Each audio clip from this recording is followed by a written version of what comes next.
On this channel, we like to share what we call stories of connection. These are those goosebump stories from across the veil where we know that our loved ones are still existing and still right beside us, and they really leave us with no doubt. And we haven't shared these in a while, so that's what this whole video is going to be about. So if you're interested in that, just stick around. Check it out.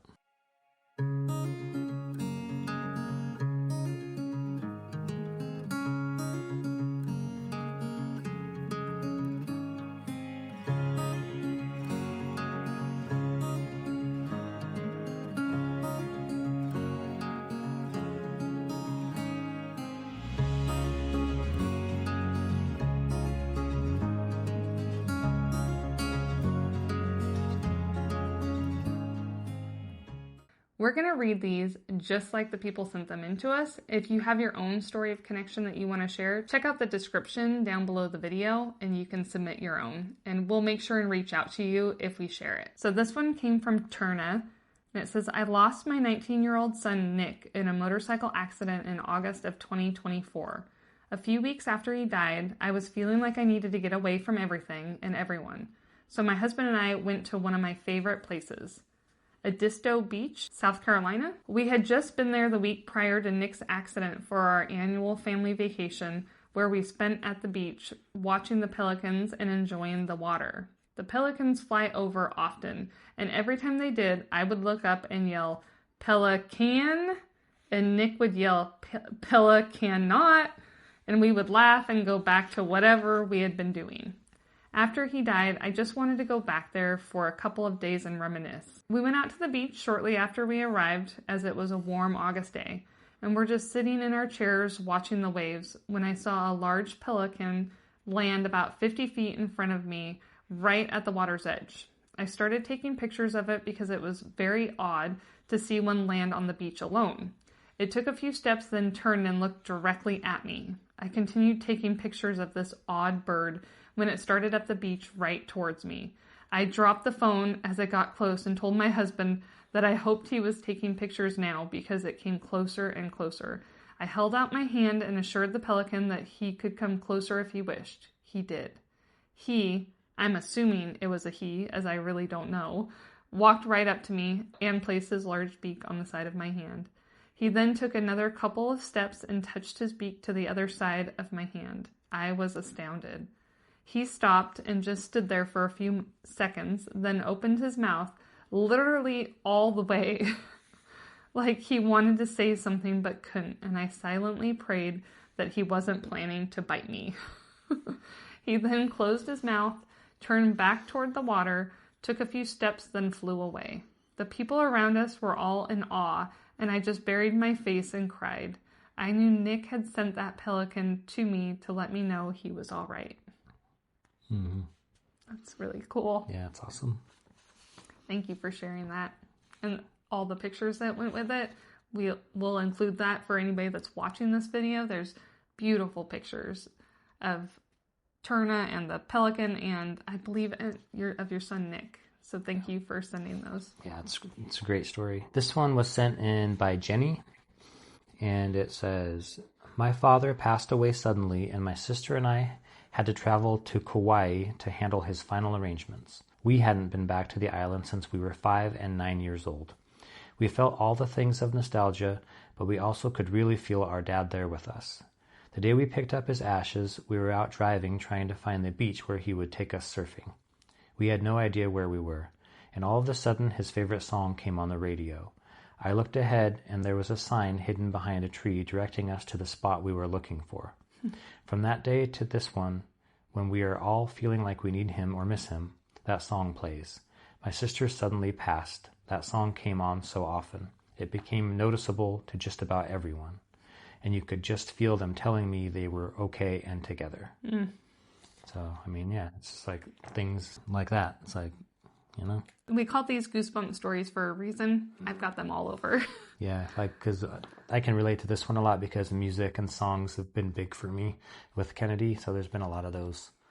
So I know exactly like what that feels like when that song comes on and it's just like, whoa, you know, and the timing is everything. The timing is what makes you realize or give you that gut punch, you know. So But anyway, thank you, Jenny, for sharing that. It's awesome. Awesome story. Charlie sent this one in.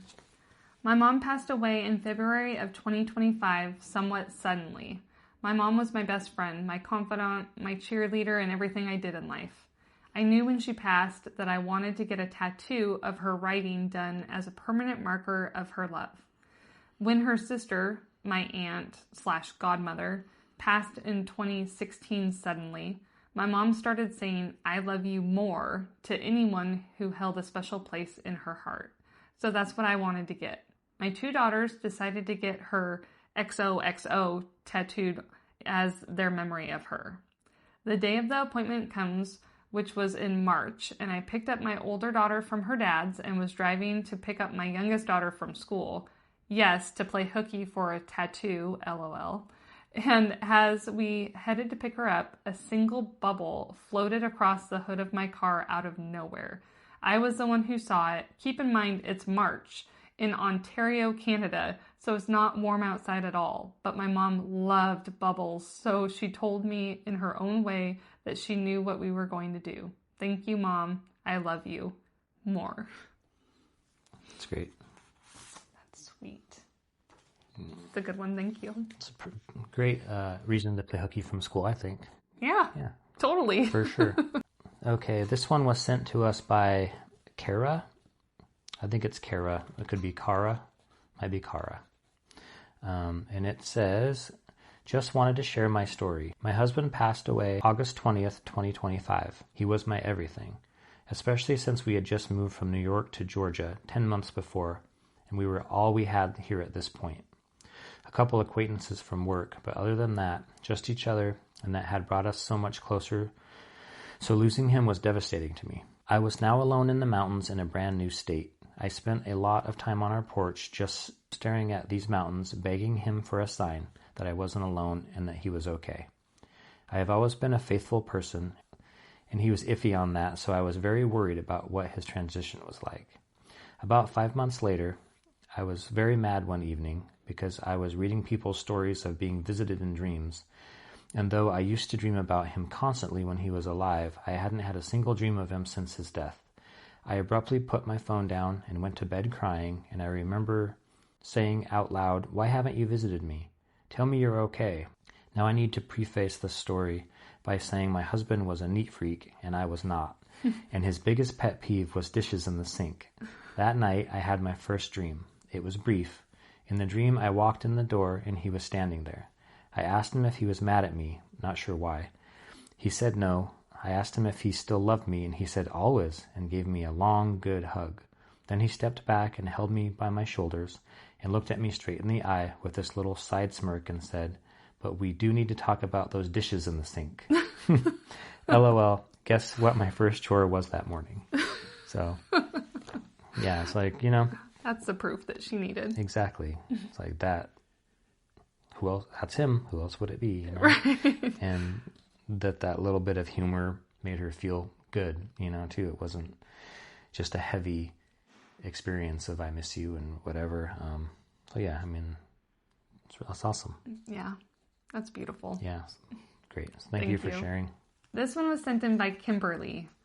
My husband was diagnosed with cancer 2 years ago, and we both believe in signs, and we both joked what our sign would be for each other if one of us passed. We went to Seneca Lake before he began treatments, and we were walking through this beautiful hotel, and there were white feathers several places on the floor, and he asked me to look up what that meant, and I told him it's an angel or someone from heaven sending a sign. That's when he again asked what our signs would be for each other, and I said, "I don't know. I guess we just have to wait and see." And he joked, and he said, "Well, mine is going to be very unique," and then I kind of forgot about it. 4 months ago, he passed, and it was a week before I was chairing a major fundraiser for Camp Koala, a nonprofit grief organization for children and teens who have had a significant loss in their life. And I have been volunteering and working for them for 9 years, and my husband knew how busy I was with tickets and food, the band and everything possible to make it a huge successful fundraiser.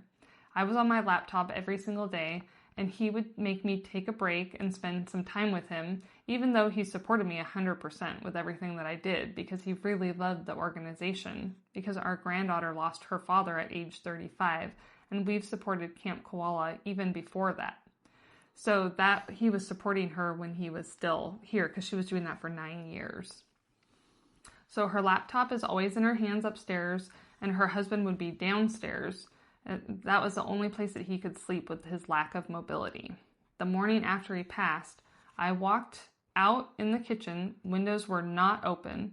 My counter had been cleaned off the night before, and my laptop was there. He knew I would be on my laptop working on the gala for that next weekend. And on top of the laptop was a white feather.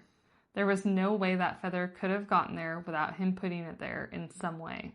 I lost it knowing he was free. I knew that he was in a better place, no pain, he could walk again. He was showing me that he was okay. I had several other feathers that week leading up to the gala.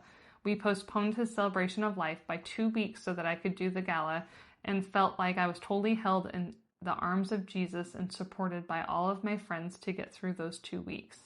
There's no doubt in my mind that he is free from pain, and he is walking with me now and everywhere I go, which he wasn't able to do before. And since I have seen so many feathers, and our children have had so many feathers.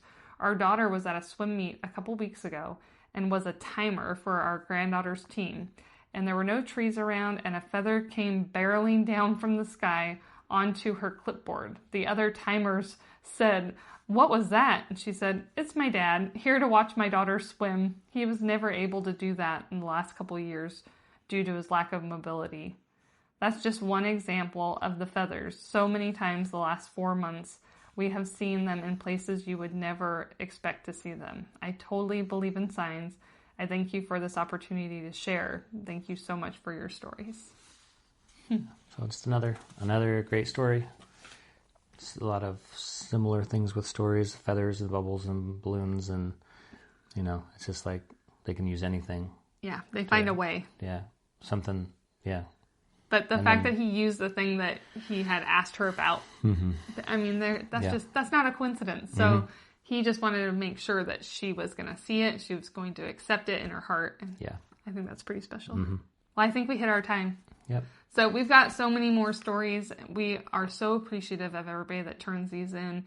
They're all equally meaningful to us. And I hope that you guys feel that when we share your stories, it means the world to us because we know how personal and sacred these moments are. And we don't take that for granted. No, they're all important to us, and we have a lot, and it's hard to get through them all. And hopefully you guys don't get frustrated that your story hasn't been shared, but just trust us, it's coming.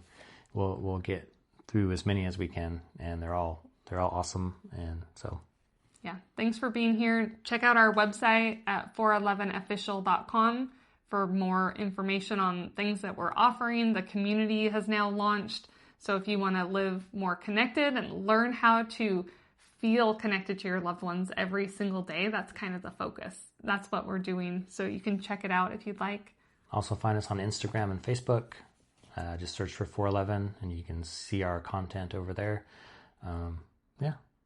Thanks for being here. All right. Thanks, you guys. Thank you for sticking around till the end of the video. We just want to take a quick minute to talk about our 411 community that we launched recently. This is a space that we wished existed after our daughter Kenadie passed away. Inside is everything that we've learned about in these last 8 years about living connected to our daughter across the veil and to the rest of our spirit team that's just waiting to help us. And we have found out that everybody can live connected. So if you're interested in learning more about that, you can check out the community at 411together.com. It's something that we wanted to make accessible to everybody that's out there. There is a cost. It's only $4.11 per month.